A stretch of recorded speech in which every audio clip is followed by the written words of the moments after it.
Peri engineering, arts and science, pharmacy, nursing மற்றும் physiotherapy கல்லூரிகள் சென்னை இந்தியாவில் சிறந்த உள்கட்டமைப்பு கொண்ட கல்லூரிகளில் ஒன்று.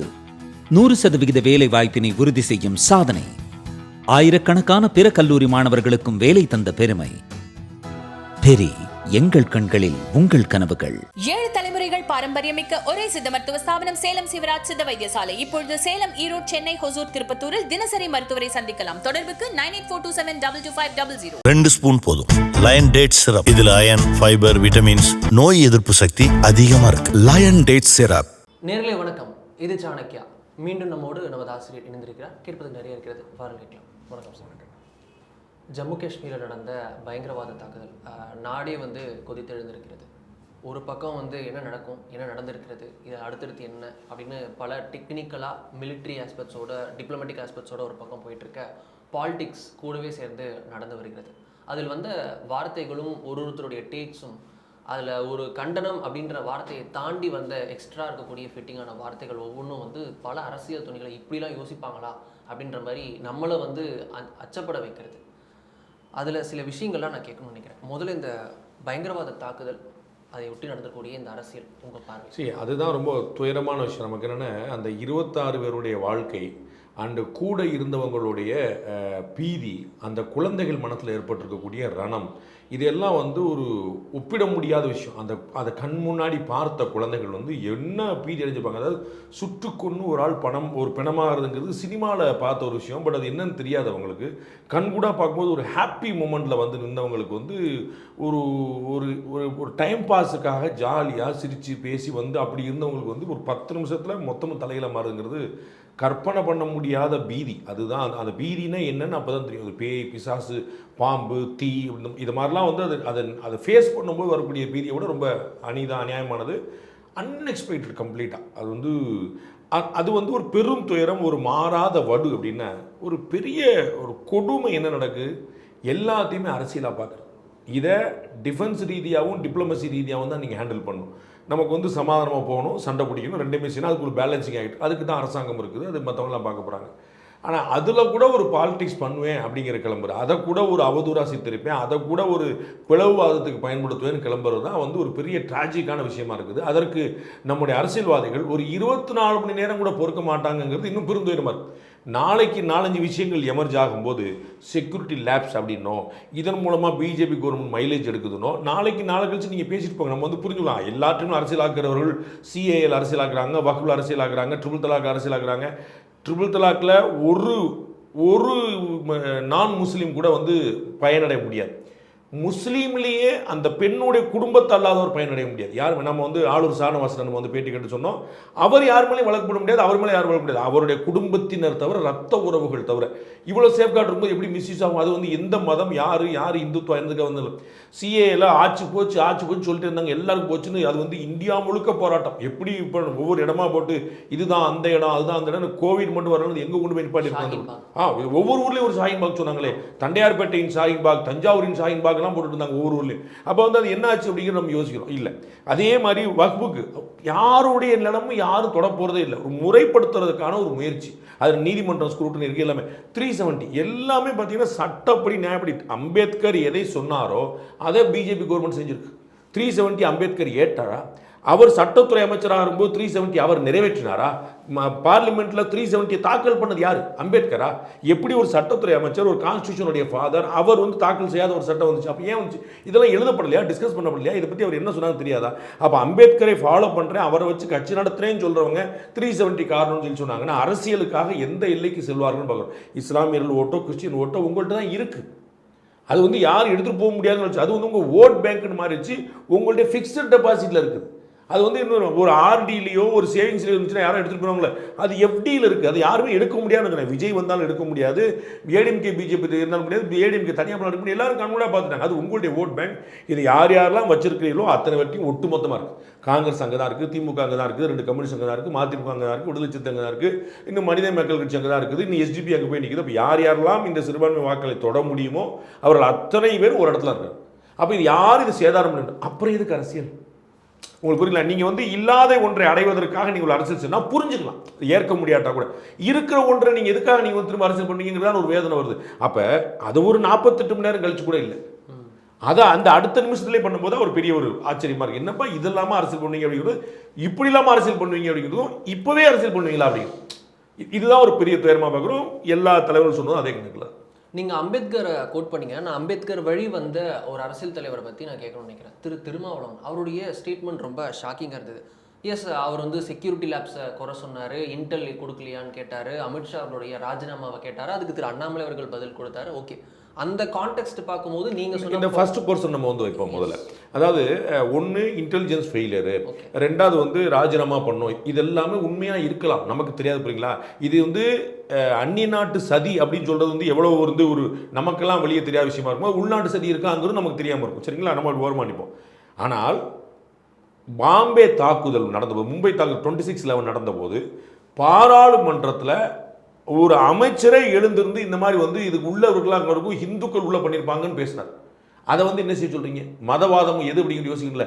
ரைட், செக்யூரிட்டி லேப்ஸ் இருக்குது. இப்போ நம்ம வீட்டில் ஒரு பையன் இருக்கிறான், ஒரு பக்கத்து வீட்டில் போய் ஒரு தப்பு பண்ணிட்டான், ஒரு திட்டு வாங்குறான், அது ரைட்டு தப்பு தான், அது எந்த விதத்தையும் ஏற்க முடியாது. ஆனால் அந்த அம்மாவும் அப்பாவும் என்ன செய்யணும், அந்த நேரத்தில் பையன் கூட துணை நிற்கணும், அதுக்காக அவனை திட்டணும் அடிக்கணும் எல்லாம் செய்யணும். ஆனால் கூட ரைட்டுக்கு நான் என் பிள்ளைய பார்த்துன்னு சொல்லி அடுத்தவங்கள்ட்ட வராமல் பார்க்கணும். அப்போ எதிரி நாட்டிலேருந்து ஒரு ஆபத்து வந்து நிற்குதுங்கும் போது என் பிள்ளை தப்பே பண்ணியிருந்தான், நான் வந்து அதை அப்படியே வச்சுக்கிறேன். அவர் சொன்ன திருமாவளவன் சொன்ன மாதிரி ஒரு செக்யூரிட்டி லேப்ஸ் இருக்குது, ஒரு இன்டெலிஜென்ஸ் ஃபெயிலியர் இருக்குது, ஹோம் மினிஸ்டர் என்ன பண்ணாலும் எல்லாம் கேட்போம். பட் வென், அதுதான் நான் உங்களுக்கு சொல்கிறேன், ஒரு 48 மணி நேரம் கூட டைம் கொடுக்காம எந்த விதமான ரெவல்யூஷனும் இல்லாமல் படக்குன்னு சொன்னால் நீங்கள் வந்து உங்கள் வீட்டு பிள்ளையாவே நினைக்கலங்கிறது அதில் தெரியுது. நீங்கள் வந்து பாஜகவை எதிர்க்க நினச்சிட்டு இந்தியாவை எதிர்க்கிறீங்க, அங்கே இருக்கக்கூடிய இன்டெலிஜென்ஸை எதிர்க்கிறீங்க, அங்கே இருக்கக்கூடிய இராணுவ வீரர்கள் இருக்கீங்க. நீங்கள் ஒரு இராணுவ வீரன் அந்த எல்லையில் எந்த நேரமும் மரணங்கிற ஒரு எல்லையில் நிற்கிறான். அது எல்லைன்னா பாகிஸ்தான் எல்லை இல்லை, எந்த நேரமும் மரணங்கிற எல்லையில் நிற்கிறான். இப்படி ஒருத்தர் எந்திரிச்சு இன்றைக்கி இருக்க அரசியல் தலைவர் யாராவது போய் உட்காந்துருவாங்களா? ஒரு நாள் யாராவது ஒருத்தர் எல்லையில் போய் டியூட்டி பார்க்க சொல்லுங்கள், சும்மா சேஃப் கார்டு அவங்களுக்கு ஒரு இதே மாதிரி எஸ்கார்ட்லாம் போட்டு வச்சு போகணும், ஒரு நாள் பார்க்க சொல்லுங்களேன். அப்போ எந்த மாதிரியான ஒரு மரணத்தின் விளிம்பில் நிற்கிறாங்க, அப்போ அவங்கள நீங்கள் எப்படி கேள்வி பண்ணுவீங்க? அப்போ ட்ரோன் வழி தாக்குதல் நடத்துகிறான், வந்து இது கஞ்சா உள்ள போடுறான், போதைப் பொருள் போடுறான், பஞ்சாப் வழியாக போடுறான், ராஜஸ்தான் வழியாக போடுறான், ஜம்மு காஷ்மீர் வழியாக போடுறான், அருணாச்சல் பிரதேச வழியாக வர்றான், எல்லா பக்கமும் வந்து நிற்கிறான். அப்போ இவங்க எல்லா பக்கமும் பாதுகாப்பு கொடுக்கணும். அப்போ அவர்களை நீங்கள் எப்படி கேள்வி பண்ணுவீங்க? அப்போ உங்களுக்கு வந்து அமித்ஷா உங்களுக்கு உறுத்துது அப்படின்னா அமித்ஷாவை பற்றி பேசினா பரவாயில்ல, அதுவும் எப்போங்கிறது ஒரு கணக்கு இருக்குது. அப்போ இந்த செக்யூரிட்டி லேப்ஸ்ன்னு சொல்லி இன்னொரு அரசியல் அங்கே வந்து இருக்கக்கூடிய பாதுகாப்பு வீரர்கள்லாம் எங்கே போனாங்கன்னு கேட்குறாங்க. 10 அடிக்கு ஒரு போலீஸ் டிபார்ட்மெண்ட்னா அப்புறம் எப்படி அங்கே வந்து என்ன ஒரு சுமூகமான சூழ்நிலை இருக்குன்னு நினைக்கிறீங்க? நீங்கள் ஸ்ரீலங்கா பற்றி பேசும்போது நம்ம என்ன சொன்னோம், வடகிழக்கு மாநிலங்களை பற்றி பேசும்போது என்ன சொன்னோம், இதற்கு முன்னாடி ஜம்மு காஷ்மீரில் என்ன சொன்னோம், 10 அடிக்கு ஒரு ராணுவம் நிற்குது, இயல்பு வாழ்க்கையை வாழ முடியல, ராணுவ துப்பாக்கி முறையில் தான் வாழ்க்கையை வாழ வேண்டியிருக்குது. அப்போ அப்படி தானே வந்து ராணுவம் வந்து நடுரோட்டில் நிற்கக்கூடாது, அது இடையில தான் நிற்கணும். அப்போ ராணுவ வீரர்கள் குறைச்சா ராணுவ வீரர்கள் எங்கே போனாங்கன்னு கேட்குறீங்க. ராணுவ வீரர்கள்னா எப்படி ஹனிமூன் கொண்டாடுறது, நான் துப்பாக்கி முனை இல்லையா? அப்போ இயல்பு வாழ்க்கை திரும்பிருச்சு, பெரும்பாலும் திரும்பிடுச்சு. நம்ம வந்து அட்டாக் பார்க்குறோம், பலி பார்க்குறோம். நான் இன்னும் சொல்கிறேன், இந்த 26 பேரை சேர்த்தால் கூட இதற்கு முந்தைய 10 ஆண்டுகள் கம்பேர் பண்ணீங்க, இதுக்கு முதலே 5 ஆண்டுகள் கம்பேர் பண்ணி இன்னும் இல்லை 2019 முன்னாடி கம்பேர் பண்ணினா கூட இந்த டோட்டல் நம்பரே கம்மியாக இருக்கும். ராணுவ வீரர்கள், பொதுமக்கள் அண்டு இந்த தாக்குதல், இது எல்லா எண்ணிக்கையுமே குறைஞ்சிருக்கும். டேட்டா எடுத்து நாளைக்கு நியூஸ் கொடுங்க சாணக்கியார், சரிங்களா? இது வந்து கம்பேரிட்டிவ் பார்த்தாலே கம்மியாக இருக்கும் 26 பேருக்கு பிறகும். ஆனால் அப்போ நீங்கள் எங்கே நிற்கிறீங்க கேள்வி வருதுல்ல. ஒரு ஸ்டஃப் பீரியடில் கை கொடுத்து தோல் சாய்ச்சி நீங்கள் ஆர்வப்படுத்த வேண்டிய பீரியடில் நான் கூட நிற்கிற இடத்துல அப்போ கூட நான் அரசியல் பண்ணேன், அமித்ஷா வெளியேறு, இன்டெலிஜென்ஸ் என்னாச்சுன்னா இதை இவங்க தூண்டி விட்டு போகிற மாதிரி பண்ணாங்கன்னா இதில் அரசியல் பண்ணுங்கிற கேள்வி. எஸ், அதில் தான் திருமாவளவர்கள் இன்னொரு ஷாக்கிங் ஸ்டேட்மெண்ட்டையும் சொல்கிறாரு. காஷ்மீரில் பாஜக எடுத்த நடவடிக்கைகள், அந்த விவகாரத்தில் எடுத்த நடவடிக்கைகள் தான் இது இந்த விளைவுகளுக்கு காரணமாக அமைஞ்சிருக்கு அப்படின்றார். லிட்ரலி அம்பேத்கரோடைய அந்த 370 ஸ்டாண்டை அப்படியே நேர் எதிர். எவ்வளவு பெரிய ஒரு துயரம். ஒரு பாருங்க, அம்பேத்கர் வந்து 370க்கு உடன்படவே இல்லை. நீங்கள் குறிப்பிட்டீங்க, அவர் அம்பேத்கர் வழி வந்த அண்ணன் திருமா அப்படின்னு சொன்னீங்க. அம்பேத்கர் வழி வந்திருந்தாருன்னு அவர் மும்மொழி கொள்கையில், ஹிந்தியில், நேஷனல் இன்டெகிரிட்டியில், ஒன்றியம்ங்கிற விஷயத்தில், அலுவல் மொழி எதுங்கிற விஷயத்தில், இந்த 370ல் ஒவ்வொரு விஷயத்துலையும் ஆரியன் திராவிடம் தேரியில் எல்லாத்துலேயும் அம்பேத்கர் சொல்லோட முரண்பட்டிருக்கு. நம்ம இதை பல மேடைகளில் பேசியிருக்கோம். மா வெங்கடேசன் இப்போ வந்து ரொம்ப டீட்டெயிலாக பேசுகிறேன். அம்பேத்கர் என்னென்னலாம் சொல்லியிருக்காரு அதில் அத்தனையும் முரண்படுறார் அண்ணன் திருமாவளவன். அப்புறம் எப்படி நீங்கள் அம்பேத்கர் வழி ஃபாலோ பண்ணணும்னு சொல்லுவீங்க? இது ஒரு பக்கம். ரெண்டாவது 370 அவர் கூடவே கூடாதுனாரு. அவர் அந்த ஷேக் அப்துல்லா அவர்கிட்ட எவ்வளோ சண்டை போட்டார் நம்ம கண் கூட நம்ம பார்த்தோம். முடியாது, என்னை பார்த்தா அவனுக்கு எப்படி தெரியுதுன்னு கேட்டார். இந்தியாவுக்காக போராடினார். புரியல, என்னை பார்த்தா சட்ட அமைச்சரானா இல்லை, எங்களை பார்த்தா அவனுக்கு எப்படி தெரியுது, நாங்கள் உனக்கு எல்லாம் வந்து செய்வோம், எடுபடி வேலை பார்க்கணும், நீ வந்து தனி நாடாக உட்காந்துருப்பேன், வேறு உட்காந்துருப்பேன், உனக்கு தனி கான்ஸ்டியூஷன் ஒரு நாட்டில் அனுமதிக்க முடியாது, அவ்வளோ பெரிய வேலை பார்த்து நான் கான்ஸ்டியூஷன் கொண்டு வந்திருப்பேன், நீ வந்து எனக்கு ஒரு தனி கான்ஸ்டியூஷன், எனக்கு ஒரு கொடி, எனக்கு ஒரு பார்லமெண்ட்டும், நான் ஒரு பிரிமியர்னு பேர் வச்சுன்னா அவ்வளோ சண்டை போடுறார். அதெல்லாம் முடியாதுன்றார். அது தெரிஞ்சு நேரு அவர்கள் இவரை உஷார் பண்ண முடியாதுன்னு தெரிஞ்சு வேற ஆளை வச்சு பட்டு கொண்டு போன்றார். அப்போ இவர் எதை ஆதரிக்கிறாருன்னு கேள்வி வைக்கணும்ல. அப்போ சொல்றது பூரா வேற, செய்யறது பூரா ஒன்று. ரெண்டாவது 370க்கு பிறகு அண்ணன் திருமாவளவன் டேட்டா கொடுக்கும், நாம சாணக்கியால வேற ஒரு டேட்டா கொடுக்கும். இந்த 2019க்கு முன்னாடி ஒரு 10 வருஷம், ஒரு 10 வருஷம் வச்சுக்க, 5 வருஷம் வச்சுக்க, 2019க்கு பிறகு இன்னைக்கு வருஷம் வச்சுக்க, இந்த பக்கம் ஒரு 6 வருஷம் வந்துருச்சா, அந்த பக்கம் ஒரு 6 வருஷம் வச்சுக்க. இந்த 6 வருஷத்துக்கு முன்னாடி 6 வருஷம் முன்னாடி எத்தனை ராணுவ வீரர்கள் பலியானார்கள், எவ்வளோ தாக்குதல் நடந்திருக்கு, எப்படி எவ்வளோ அப்பாவி மக்கள் பலியாயிருக்காங்க, எவ்வளோ பாகிஸ்தான் பயங்கரவாதிகள் கொல்லப்பட்டிருக்கு, இது எல்லா டேட்டாவும் பார்ப்போம். எவ்வளவு தூரம் இந்த கல்லறி சம்பவங்கள் எப்படி இருந்துச்சு, பொதுமக்கள் எப்படி வந்து கரப்ட் பண்ணப்பட்டிருந்தாங்க, எவ்வளவு மாறி போயிருச்சு. 60% போலிங் நடக்குது சார். மத்திய சென்னையிலையும் சேப்பாக்கம் திருவள்ளிக்கு நடக்கக்கூடிய போலிங் நடக்குது சார். சென்னையில் நடக்கக்கூடிய ஆவரேஜ் போலிங் காஷ்மீர் நடக்குது. 60% மக்கள் வந்து ஓட்டு போட்டிருக்காங்க. என்ன கணக்கு? அங்கே வந்து உங்களுக்கு தெரியும், பூரா மவுண்டைன், அங்கே வந்து வெளியே வரதே பெரிய. நம்மால் மெட்ராஸ் மக்கள் ரோட்டு வாசலே வந்து ஓட்டு போட மாட்டேன்ட்டான். அங்கே வந்து நீங்கள் பார்த்தீங்க, இந்த இடத்தையும் நம்ம பார்த்தோம், அது எப்படிப்பட்ட இடம் பார்த்தோம். இது வந்து ஒரு ஐசோலேட்டட் பிளேஸாக இருக்கும். ஒரு இடத்துல குதிரையில் போகணும், 1 மணி நேரம் போகணும். அவ்வளோ பெரிய இடங்களில் வந்து அங்கே வாக்குச்சாடி வச்சு வரணும். அப்போ அங்கேயே 60 வச்சு அங்கே பிளைன்ஸாக இருந்தால் இன்னும் அடுத்தடுத்த காலகட்டத்தில் 80% பேர் கரூர் மாதிரி தருமபுரி மாதிரி ஓட்டு போட போறாங்க. 80% பேர் போட்டு இதெல்லாம் தெரிஞ்சு அந்த வைத்தறிச்சல்ல இப்படிப்பட்ட டிரான்ஸ்ஃபார்மேஷன் நடந்து தான் அந்த பயங்கரவாதம் லஞ்சினாங்க. டூரிசம் இருக்கக்கூடாது, டெரரிசம் இருக்கக்கூடாது, அவன் நோக்கமாக இருக்கும். அப்போ அண்ணன் திருமாவளவன் நோக்கம் என்னவா இருக்குன்னு கேள்வி வருது. திருமாவளவன் என்ன நினைக்கிறாருன்னு கேள்வி வருது. அப்போ இவர் 370 நீக்கினதான் காரணம் சொன்னா, அம்பேத்கர் நீக்கணும்னு சொன்னாரு, இருக்கக்கூடாதுனாரு, சரி வேண்டாம் நீக்கணும்னு சொன்னார். அதுக்கப்புறம் அந்த கான்ஸ்டியூஷன் வச்சு 370 முதல் வார்த்தை என்ன ஆரம்பிக்கிறது, டெம்பரவரி லீவ் ஆரம்பிக்குது. முதல் வார்த்தை அந்த கொண்டு வரப்பட்ட கான்ஸ்டியூஷன் நம்ம நேருக்கே உறுத்திருக்கு. அம்பேத்கர் எதிர்த்தாங்க, நேருக்கே உறுத்திருக்கு தற்காலிகமாக. தற்காலிகமான எத்தனை வருஷம்?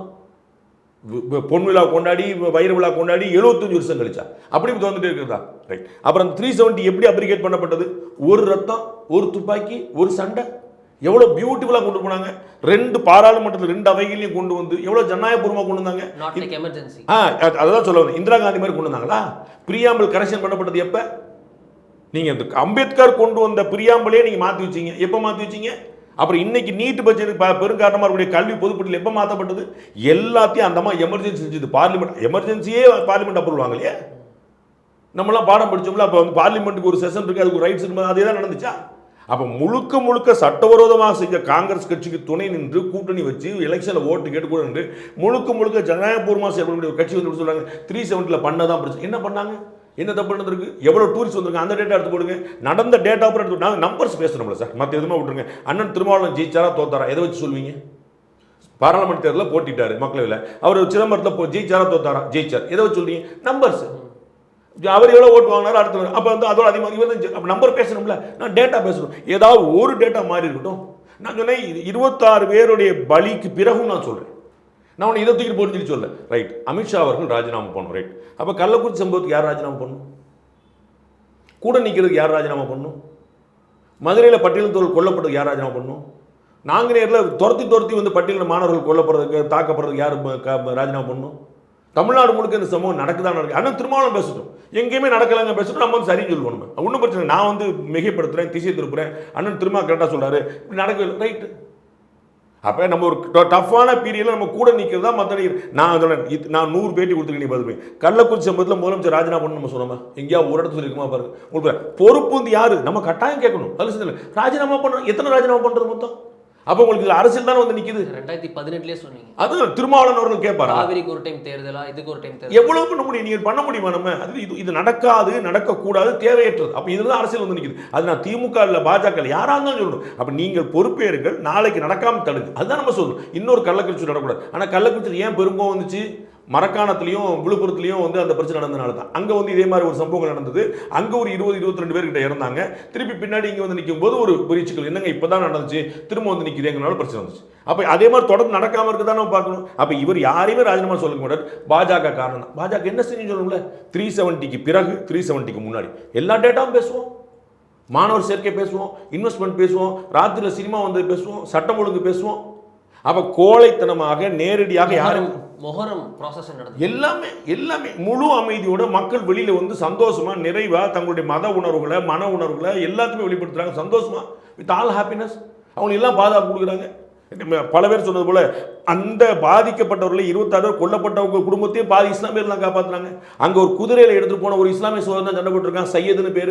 இதற்கு முன்னாடி வந்து அசருதீன் நினைக்கிறேன், ஒரு ராணுவ வீரன் வந்து லீவில் வீட்டுக்கு போகும்போது கழுத்தறுத்து கொண்டாங்க. அவர் தம்பியை நான் திரும்பி ராணுவத்தில் சேர்ப்பேன் அவங்க அப்பா சொன்னார். அப்போ அங்கே உள்ள இஸ்லாமியர்கள் என்ன பண்ணிட்டு இருக்காங்க? இது வந்து இஸ்லாமியர்கள் யார் சொன்னா? நீங்கள் தான் அப்படி பழக்க பார்க்குறீங்க. அந்த சையது இஸ்லாமியன் இல்லையா? குதிரையில் ஓடிட்டு போனவன் ஏக்க பாடிசனை பிடிங்கிருக்கான் சார், கையில் ஏக்க பாடிசவனு அதை பிடிங்கிருக்கான். அவனை திருப்பி சுட்டான், அவனை சுட முடியல, பின்னாடி இருக்க சுட்டு விட்டான். அப்போ ஒரு தனி மனிதன் ஒரு 7-8 பேர் வந்து நிற்கிறாங்க, முயற்சி பண்ணுறான்ல. அவன் இஸ்லாமிய இல்லை, வந்தவன் பூரா இஸ்லாமியெல்லாம் கேட்டுக்கிட்டு தான் சுட்டுருக்கான். ஒரே ஒரு இஸ்லாமியர் தான் கொல்லப்பட்டிருக்காரு, சரிங்களா? ஆனால் இவர் இஸ்லாமியருங்கிறதுக்காக கொல்லப்படல, இவர் வந்து தடுத்தாருங்கிறதுக்காக கொல்லப்பட்டார். உங்களுக்கு புரியுங்களா? அப்போ அங்கே அவர்கிட்ட ஒரு இஸ்லாமிய உணர்வு இல்லையா? அவனோட மத உணர்வை தாண்டி ஒரு மனித உணர்வு நிற்கலையா அவன்கிட்ட? அப்போ யார் பழுவாதம் பார்க்குறா? வந்திருக்க பூரா இந்து தானே, வந்திருக்க பூரா கொல்ல வந்த முஸ்லீம் தானே, நம்மளை கொல்ல மாட்டான் நின்னானாவன். என்னுடைய சுற்றுலா பயணி என்னை நம்பி வந்திருக்கான், எங்கேருந்து வந்திருக்கான், மதுரையிலேருந்து சென்னையிலேருந்து குஜராத்லேருந்து எங்கேருந்து வந்திருக்கான், அவனை நான் காப்பாற்றி அவன் எல்லாம் கூட நின்னா. அந்த வீடியோவில் பார்க்க கர்நாடக தம்பதி சிமோகானந்த் அந்த தம்பதி சொல்கிறாங்க, வீடியோவில் அவங்க ஒரு வீடியோ எடுத்து போட்டிருக்காங்க, நம்ம சோசியல் மீடியாவில் ஓடிட்டு இருக்காங்க. சொல்கிறாங்க என்னை இந்த ட்ராவல் ஏஜென்சி தான் வந்தாங்க, நண்பர் தான் வந்து ஒரு முஸ்லீம் பேர் சொல்லிட்டு அவர் தான் பேர் ஞாபகம், அவர் தான் வண்டி ஓட்டிட்டு இருக்காரு, பியூட்டிஃபுல்லாக கூட்டு போகிறார். எவ்வளோ ஆனந்தமாக சொல்கிறாங்க. யாரோ ஒருத்தர் நான் இந்து அவர் பாய் எப்படின்னா சொல்கிறாங்க.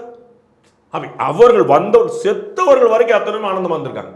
அவரை காப்பாற்றுறதுக்கு அவ்வளவு முஸ்லீம்கள் வந்திருக்கிறாங்க. யார் முஸ்லீம் வாழ்க்கை அந்த பயங்கரவாதிகளை தவிர யாரும் மதம் பார்க்கவில்லை. அதற்கப்புறம் இவங்க பார்க்குறாங்க. Just imagine. அப்போ இங்கே எங்கே மதம் வந்தது? 370க்கு பிறகு தானே இந்த வந்து நீக்கப்பட்ட பிறகு தானே இவ்வளோ டூரிசம் வந்திருக்குது.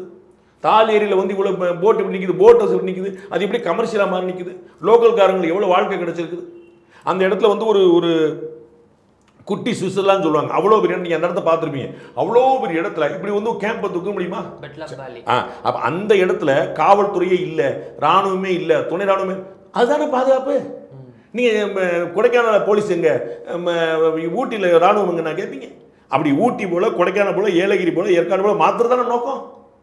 அப்போ அப்படி தானே இருந்துச்சு. நார்மலைஸ் தான் ஆச்சு, நார்மலைஸ் தானே இருக்குது. 2019 இந்த சம்பவம் இல்லையே. ஒரே ஒரு சம்பவம், ஒரு 10 பேர் வந்து கோழைத்தனமாக தாக்குறாங்க. திருப்பி முன்னாடி இராணுவத்தை தாக்கி கொண்டிருந்தார்கள். இப்போ அது முடியாதுன்னு தெரிஞ்சு வச்சு, மோப்பம் முடிச்சாலே அடிச்சிருவாங்கன்னு தெரிஞ்சு வச்சு. அப்போ வந்து ஏழை கூலி தொழிலாளிகள், எங்கேருந்தோ வந்தவங்க, கொத்தனார் வேலை, சித்தாள் வேலை பார்க்குறவங்க, இதே மாதிரி ஊர் சுத்த வந்தவங்க, அமர்நாத் யாத்திரைக்கு வந்து இது மாதிரி அடிச்சுட்டு இருக்காங்க. அப்போ அவர்கள் எவ்வளோ ஒடுக்கப்பட்டிருக்காருன்னு தெரியுதா இல்லையா? நம்பர் சொல்லிட்டானே தெரியாது, திருமணம் சொல்லட்டும். காஷ்மீர் லெவல் கையாண்ட விதம் 370க்கு பிறகு என்ன ஆச்சு? நம்ம நம்பர் டேட்டு ஓட்டு எல்லாமே பார்ப்போம், டேட்டா சொல்லட்டும். இதில் மதம் பார்க்குறாங்க அப்படின்னு நம்ம இங்கே இருக்கிற ரீஜனல் பார்ட்டிஸை தாண்டி நேஷனல் பார்ட்டியில் கூடிய திரு ராபர்ட் வாத்ரா, பிரியங்கா காந்தி அவருடைய ஹஸ்பண்ட், அவரே வந்து சொல்கிறாரு ஹிந்துத்துவா தான் இதுக்கெல்லாம் காரணம், இன்னைக்கு மதம் பார்த்து இவங்கெல்லாம் பிரித்து கொலை பண்ணுறாங்க அப்படின்னா இதெல்லாம் எங்கேருந்து ஆரம்பிச்சிது அப்படின்னு சொல்லிட்டு, இவங்க நாட்டில் இவங்க ஆட்சி செய்யறதுனால தான் வந்ததுன்னு சொல்லிட்டு நேரடியாக பிஜேபி மேலே அட்டாக் பண்ணுறதுக்கு இந்த டெரரிசமை நியாயப்படுத்துகிறாரோ அப்படின்னு போய் நிற்குது. இஸ்லாமியர்களை, அதாவது இந்திய இஸ்லாமியர்களை காங்கிரஸ் கட்சி போல் இன்னொரு கட்சி அவமானப்படுத்த முடியாதுன்னு நினைக்கிறேன். அவர்கள் வந்து எல்லாவற்றையும் இவரோட கோர்த்துக்கிறாங்க. நீங்கள் வந்து ஸ்ரீலங்காவில் ஒரு தாக்குதல் நடந்தால் அது இந்திய இஸ்லாமியரோட கோர்க்கிறது, ஜம்மு காஷ்மீரில் ஒன்று நடந்தால் இந்திய இஸ்லாமியரோட கோர்க்கிறது, பாகிஸ்தான் ஒன்று நடந்தால் இந்திய இஸ்லாம், இப்படி வந்து எங்கே எந்த இடத்துல பயங்கரவாதம் இருந்தாலும் அதற்கு என் ஊருக்காரன் என்ன செய்வான், என் கூட பிறந்த என்ன செய்வான், அவனை எப்படி நீங்கள் உள்ளே சேர்ப்பீங்க? அதன் மூலமாக இவர்களுக்கு அது ஒரு சந்தேக பொருள் இவங்க தான் கொடுக்குறாங்க. புரியுங்களா? நடந்தது பயங்கரவாத தாக்குதல். நான் சொன்னேன் தாக்குதல் நடத்துன முஸ்லீம், காப்பாற்றணும் முஸ்லீம் தானே. அப்போ அதை எப்படி சேர்ப்பீங்க? அப்போ அந்த பயங்கரவாதி மனத்தில் திரு அண்ணாமலை அவர்கள் குறிப்பிட்டது போல பயங்கரவாதி மனதில் தான் மதம் இருந்தது, காப்பாற்றணும் மனசில் மதம் இல்லை. அங்கே போன சுற்றுலா போன இந்துக்கள் மனசில் மனசும் இல்லை. அவங்க எல்லாருமே இயல்பாக உட்காந்துருக்கான், நீ நான் உட்காந்துருக்கேன், ஒரு கமர்ஷியல் பண்ணால் டூருக்கு இவ்வளோ வைப்பாங்க, போட்டுக்கு இவ்வளோ வாங்கன்னு சந்தோஷமாக உட்காந்துருக்கான், எனக்கு சாப்பாடு கொடுங்க, சரக்கு கொடுங்க, உட்காந்து ஜாலியாக என்ஜாய் பண்ணிட்டு இருக்கான். அப்போ யாருக்குமே எந்த குறைபாடும் இருக்குல்ல. அப்போ பயங்கரவாதி மனசில் தான் மதம் இருந்தது. அப்போ இவர்கள் மனசில் என்ன இருக்குது? அப்போ இது எப்படி பார்க்குறாங்க? அதை அங்கே என்ன தப்பு நடந்துச்சு சொல்லுங்க. அரசாங்கம் என்ன தப்பு நடந்துச்சு? ஹிந்துவான்னு கேட்டு ஓட்டு போட்டான். ஏன்னா இவங்க தான் ஹிந்துத்துவவாத பிளக்குறாங்க. யார் பிளக்குறான்? இப்போ ஒரு ஆலமரம் விழுந்தா நிறைய புல்லு பூண்டுலாம் காணா போகத்தான் செய்யும் சொன்னது யாரு? சீக்கியர்களோட போது தேடி தேடி கொல்லப்பட்டது யாரு? ஜெகதீஷ் ஸ்டேட்லர் வந்து அவர் வந்து குற்றவாளி நீதிமன்றம் நிரூபிக்கப்பட்டது எந்த வழக்கில்? ஒரு சீக்கியர் நடமாட முடிஞ்சுதா? இன்னைக்கு வரைக்கும் சீக்கியர்களுக்கு வந்து இந்தியா மேலே பெரிய கோவம் வந்ததுக்கான காரணம் இந்திராவுடைய மரணம் தானே. இந்தியா மேலே அவங்களுக்கு கோவம் வந்துருச்சுல. நம்மளை தேடி தேடி வேட்டையாடுறாங்க, நமக்கு ஒரு சமூகம் நம்ம சப்போர்ட் பண்ணணும்னு சொல்லி தானே வந்து காலிஸ்தான் யோசிக்கிறான். அவன் யோசிக்கிற காரணம் என்னன்னு யோசிங்க. அப்போ அவ்வளோ பெரிய துயரத்துக்கு காரணமாக இருந்தவர்கள் பேசலாமா? இதெல்லாம் அவங்க என்ன கணக்கில் பேசிட்டு இருக்கிறாங்க? ஒரு அரசியலுக்கு எதிராலும் பேசியிருந்தா ராஜீவ்காந்தி சொன்னாரா சொல்லலையா? ஜெகதீஷ் ஷெட்டர் வந்து கன்வெர்ட் பண்ணப்பட்டிருக்காரா இல்லையா? சீக்கியர்களுக்கு ஒரு பெரிய சீக்கியர்களுக்கு எதிரான சீக்கியர்கள் படமாக நினைச்சோம், சீக்கியர்களுக்கு எதிராக நடந்துச்சா இல்லையா? அப்புறம் அப்ப இவர்கள் கொண்டு வந்து பேசிட்டு இருக்கிறாங்க. எந்த ஊர்ல நடக்கல? இவர்கள் ஆட்சியில் இருந்தபோது எவ்வளவு கலவரம் நடந்திருக்கு? அதே உத்தரப்பிரதேசத்தில் எவ்வளவு ஊர்கள் நடந்திருக்கு? இவங்க கூட்டத்தில் இருந்தவங்க இவங்க ஆட்சியில் இருந்த போதெல்லாம் இப்ப ஏன் நடக்கிறது இல்லை? இப்ப இந்துத்துவவாதி காவி வேட்டி கட்டி தான் ஒருத்தர் உட்கார்ந்து இருக்கிறாரு, ஒரு மடாதிபதி தான் உட்கார்ந்து. யூபியில் எங்க நடக்குது? அப்ப எப்படி சரி மும்பையில் தாக்கல் நடந்துச்சு, யார் காரணம்? அது யார் பேர் நடந்துச்சு? இவங்க ஆட்சியில் இருக்கும்போது தான் நடந்துச்சு. 26 எப்போ நடந்துச்சு? காங்கிரஸ் கட்சி ஆட்சியில் இருக்கும்போது தானே. உள்துறை அமைச்சர் சிவராஜ் வந்து 3 நேரம் 3 சட்டை போட்டு பேட்டி கொடுத்தார்ல, சட்டை மாற்றி மாற்றி. எப்படி இருந்துச்சு அப்ப? அப்ப இன்னைக்கு வந்து ஜம்மு காஷ்மீரில் தீவிரவாத தாக்கல் நடந்ததுக்கான காரணம் பிஜேபி. அன்னைக்கு 26/11 நடந்ததுக்கு யார் காரணம்? மத்தியில் நீங்க தான் ஆட்சியில் இருந்தீங்க. பதில் சொல்லுங்க. ஐஏஎஃப்க்கு ஃப்ரீ ஹேண்ட் கொடுக்கலன்னு குற்றச்சாட்டே இருக்கு. பின்ன அப்ப நீங்க ரியாக்ஷனை விட்டுருங்க. நான் இவர் தாக்குதலுக்கு மட்டும் தான் சொல்றேன். இவர் தாக்குதலுக்கு வந்து பிளவுவாத அரசியலை பேசுகிறது பாஜக. இதான் ஒரு குற்றச்சாட்டு. 26 நடந்துச்சு, உங்க ஆட்சி நடந்துச்சு, குருவி சொல்ற மாதிரி என்னுடைய மக்களை சுட்டாங்களே, பாகிஸ்தான்காரன் நேரடியாக வந்து சுட்டானே, அட்மல் கசாப் நேரடியாக நின்னானே. அப்ப என்ன பண்ணீங்க? ஏன் நீங்க தான் பிளவாதம் பண்ணீங்களா? ஒத்துக்கிட்டீங்களா? அப்ப அவங்க ஆர்எஸ்எஸ் தான் காரணம், புக் ரிலீஸ் பண்ணாங்களே. என்ன கணக்கு நீங்க சொல்லுங்க. நீங்க ஆட்சியில் இருக்கும்போது நடந்த ஆர்எஸ்எஸ் காரணம், அவங்க ஆட்சியில் இருக்கும்போது சட்டம் ஒழுங்கு சீட்டில் பிளவாதம். என்ன கணக்கு? எப்படி பார்த்தாலும் வந்தானா இது ஒரு தக்காளி சட்னி ரத்த கதை தானே. நீங்க எதுக்கு பொறுப்பேற்பீங்க? மாநில அரசு நீங்க இருக்கும்போது சொல்லி பொறுப்பேருங்க, மத்திய அரசு நான் இருக்கும்போது சொல்லி பொறுப்பேருங்க. எப்போ பொறுப்பேற்பீங்க? எப்பயும் பொறுப்பு. உங்களுடைய ஆட்சியில் நடந்த கலவரம், உங்களுடைய தலைவர் இறந்ததுக்காக நடந்த கலவரம், உங்களுடைய மத்தியில் நீங்க ஆட்சி இருக்கும்போது எதையுமே கணக்கு செக் பண்ணி என்ன கணக்குது? அப்ப என்ன நெரேட்டிவ் செட் பண்ண விரும்புறீங்க? நான் புள்ளிவரம் பேசுவோம், வரலாறு பேசுவோம். நம்ம வந்து உணர்ச்சிப்பட்டு பேசுற ஒண்ணும் இல்லை. எது மாறி இருக்குன்னு சொல்லுங்க. அப்ப இன்னைக்கு கலவரத்துக்கு இவர்கள் காரணம் அப்படின்னா 27 யார் காரணம்? ராபர்ட் வத்ரா சொல்லட்டும். அவர்கள் என்ன நினைக்கிறாங்க? வயநாடு மக்களை மகிழ்ச்சி அடைய செய்யறதுக்கு, அங்க இருக்கக்கூடிய பெரும்பான்மையா இருக்கக்கூடிய சிறுபான்மை மக்களை மகிழ்ச்சி அடைய செய்யறதுக்கு நம்ம முயற்சி பண்ணுறோம். அப்படித்தான் அவர்கள் இந்திய முஸ்லீம்களை இழிவுபடுத்துறான்னு சொல்லுவாங்க. இப்படி செஞ்சா, இப்படி சொன்னா வயநாட்டில் இருக்கக்கூடிய முஸ்லீம்கள் சந்தோஷப்படுவாங்க, இந்தியாவில் இருக்கக்கூடிய முஸ்லீம்கள் அப்படின்னு நினைக்கிறாங்க. அப்படி அவமரியாதை பண்றாங்க. நாங்கள் வேலூர் இப்ராஹிம் வந்து முஸ்லீம் கிடையாதா? ஷானவாஸ் ஹுசேன் முஸ்லீம் கிடையாதா? அப்போ இன்னைக்கு வந்து அஜ்மீர் தர்காவுடைய தலைவர் வந்து கண்டனம் தெரிவிச்சிருக்காரு, முஸ்லீம் கிடையாது. ஏங்க ஓவைசி கண்டனம் தெரிவிச்சிருக்காருங்க, அவர் கூட இந்த பாலிடிக்ஸ் பேசலையேங்க. உமர் அப்துல்லா கண்டிச்சிருக்காருங்க, மெஹ்பூபா முஃப்தி சையத் கண்டிச்சிருக்காங்களேங்க, ஒட்டுமொத்த காஷ்மீருக்கு அவமானங்கள்னு சொல்லியிருக்காங்களே. அவங்க யாரும் வந்து ஒரு ஜாடமாடியா போட்டுட்டு ஒன்று சொல்லியே இந்த அரசியல்வாதிகள் பேசின போல. அண்ணன் திருமாவளவனோட அறிக்கையை பார்த்துங்க, பேட்டியை பார்த்துங்க, அண்ணன் இந்த ராபர்ட் வத்ராவுடைய பேட்டியை பார்த்துக்குங்க. அப்படியே நீங்கள் அந்த பக்கம் போய் ஓவைசி அண்டு மெஹ்பூபா முஃப்தி அண்ட் உமர் அப்துல்லா, அந்த 3 பேர் தாங்க ஒரு தீவிர இஸ்லாமிஸ்ட் அரசியல்வாதி சொல்லலாம். அவங்க கட்சி, அவங்க மதம் எல்லாமே அங்கே இருக்காங்கல்லங்க. அவங்க ஜம்மு காஷ்மீர் சேர்ந்தவங்க 2 பேர் இருக்கிறாங்கல்லங்க. அண்ணன் ஓவைசி வந்து ஒத்த ஆளாக போராடுறாங்க இஸ்லாமியர்களுக்கா. இவங்க 3 பேரோட சொல்லியாங்க. இவங்க 3 ஜம்மு காஷ்மீர் அங்கே முதலமைச்சராக உட்காந்துருக்காரு உமர் அப்துல்லா, அவர் சொல்லலையே எனக்கு சுதந்திரம் கொடுத்தா சரி பண்ணியிருப்பேன், இந்த லெப்டினன்ட் ஜெனரல் கவர்னர் வந்து கையை கிட்டான்னு சொல்லலையே. அப்ப அங்க ஆளக்கூடியவர்கள், அங்க ஆண்டவர்கள், இஸ்லாமிய கட்சி நடத்துகிறவர்கள், அவர்களுக்கெல்லாம் வராசனே உங்களுக்கு எப்படி வருது? அப்ப யார் என்னுடைய சகோதரர்களை, இந்திய முஸ்லீம்களை யார் இழிவுபடுத்துறா, யார் மிஸ்யூஸ் பண்றா? இதுல வந்து நமக்கு எல்லாருமே பிளெயின் ட்ரூத்தா எல்லாருமே ஏற்றுக்கொண்ட விஷயம், இந்த தாக்குதல் வந்து மதத்தின் பேரால் நடத்தப்பட்டுள்ளது. மதம் என்னென்ன கேட்டு நடத்தி இருக்கிறார்கள். அதை காக்க வந்த ஒரு இஸ்லாமியர் அவரும் கொல்லப்பட்டிருக்கார். ஆனா that attack was based on ஒரு ரிலீஜியன் செக்டரா பிரிச்சு அடிச்சிருக்காங்கன்னு தெரியுது. இது வந்து ரிப்போர்ட்ஸ்ல வந்து இப்போ எல்லாருமே ஏத்துக்கிட்டாங்க. நீங்க சொன்னது போல திரு ஓவைசி அவர்களே அவருடைய ஸ்டேட்மெண்ட்லேயே இதை ஏத்துக்கிறார்.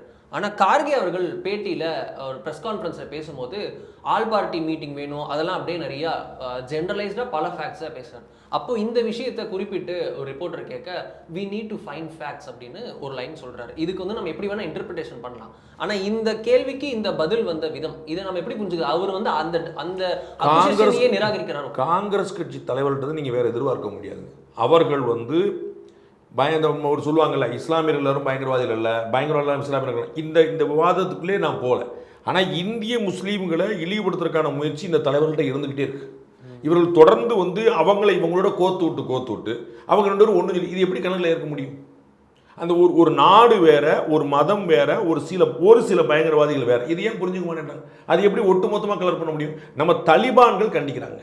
தலிபான்கள் வந்து உலக டெரரிஸ்ட் ஆர்கனைசேஷன் அறிவிக்கப்பட்டவங்க. இன்னைக்கு அவங்க ஒரு நாட்டில் ஆட்சி பண்ணிட்டு இருக்காங்க. நம்ம அவங்களோட டிப்ளமேட்டிக் ரிலேஷன் வச்சிருப்போம். அவங்களுக்கு அத்தனையுமே பண்ணி கொடுத்துட்டு அவ்வளோ வசதி பண்ணி அவர்கள் கண்டிக்கிறால் ஏற்க முடியாது.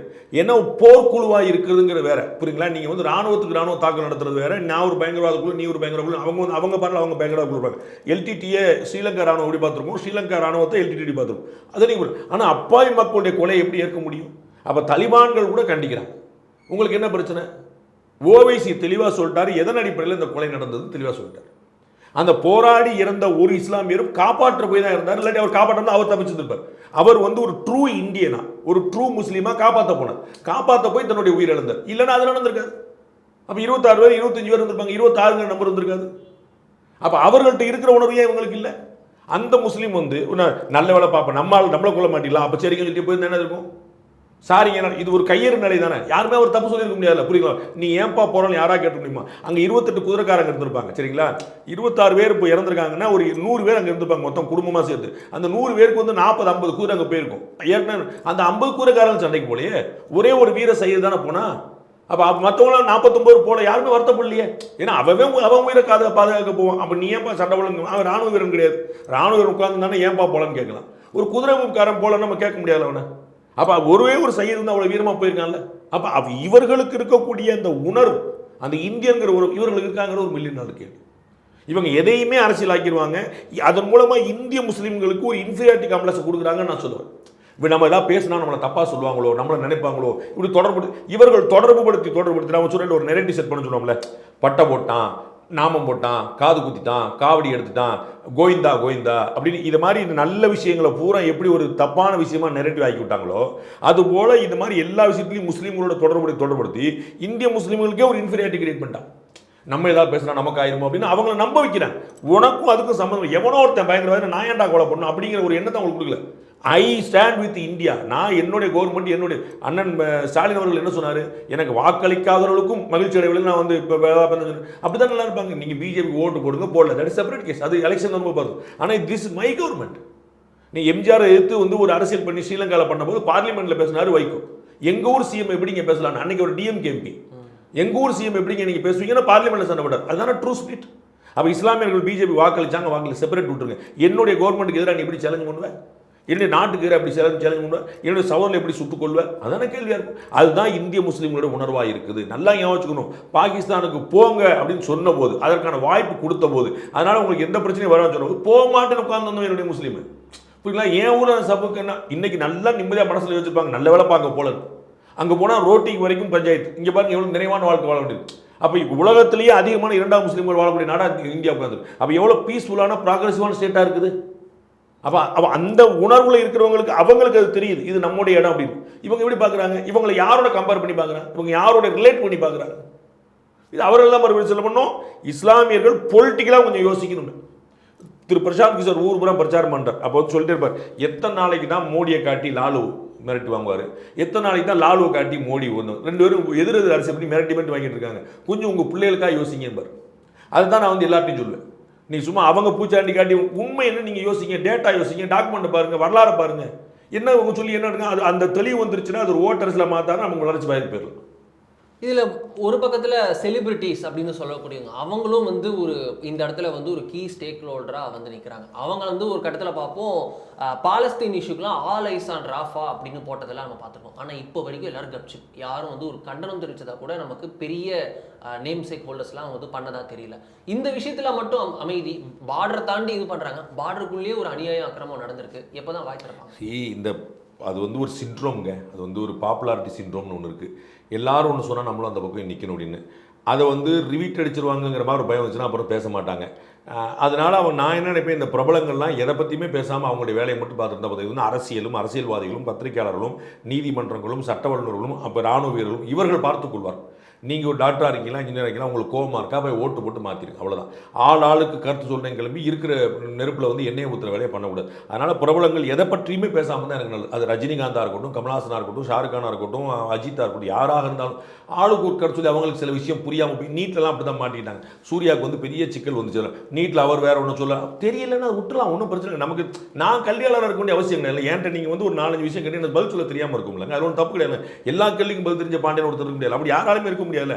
அப்போ நம்ம வந்து நமக்கு தெரியல, நீங்கள் தலையிடாமல் நீங்கள் எதுக்கு நீங்கள் ராஃபா பற்றி சொல்வீங்க, எதுக்கு நீங்கள் வந்து பால்காம் பற்றி பேசாமல் இருப்பீங்க, எதுக்கு அதை வந்து ஒருத்தர் வந்து நீங்கள் அன்னைக்கு சொன்னீங்கன்னு கேட்பான், அப்புறம் அன்னைக்கு அந்த வார்த்தை போட்டிருப்பேன், அன்னைக்கு ஒரு 4 வார்த்தையில் ட்வீட் போட்டேன், இன்றைக்கி ஒரு வரி தான் ட்வீட் போட்டிருக்கோமா, எதுக்கு உங்களுக்கு?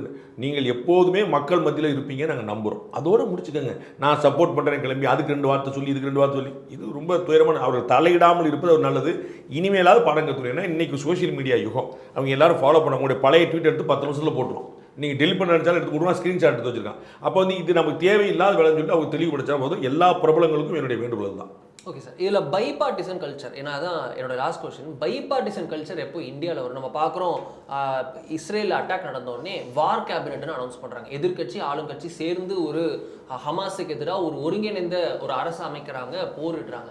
அதே போல் உக்ரைன்லேயும் பார்க்குறோம், எதிர்க்கட்சி ஆளுங்கட்சி டிஃப்ரென்ஸே இல்லாத அளவுக்கு இருக்குது. ஒரு பைபார்ட்டிசன் கல்ச்சர் இருக்குது. நம்ம 2008-9 காலத்தில் என்ஐஏ ஆக்ட் கொண்டு வந்தப்போ எதிர்க்கட்சியாக இருந்த பாஜக அந்த என்ஐஏ ஆக்டை, காங்கிரஸ் கொண்டு வந்த என்ஐஏ ஆக்டை ஆதரிச்சதை பார்க்குறோம். ஆனால் இப்போ அப்படி ஒரு கல்ச்சரே பார்க்க முடியல. ஆளுங்கட்சி எது பண்ணாலும் எதிர்க்கணும் அப்படின்ற நிலைமையில இருக்குது. அந்த இந்தியாவில் எப்போ அந்த பைபார்ட்டிசன் கல்ச்சர் வரும்? நீடு வரும்போது நம்ம செஞ்சுருவோம். அதில் வந்து இன்டெகிரிட்டி ஆஃப் இந்தியாவில் அந்த இந்தியன்னஸில் வந்து நான் வந்து இன்னொரு எந்த ஓட்டையும் நான் பார்க்கல, ஒரு சின்ன விரிசல் கூட பார்க்கல.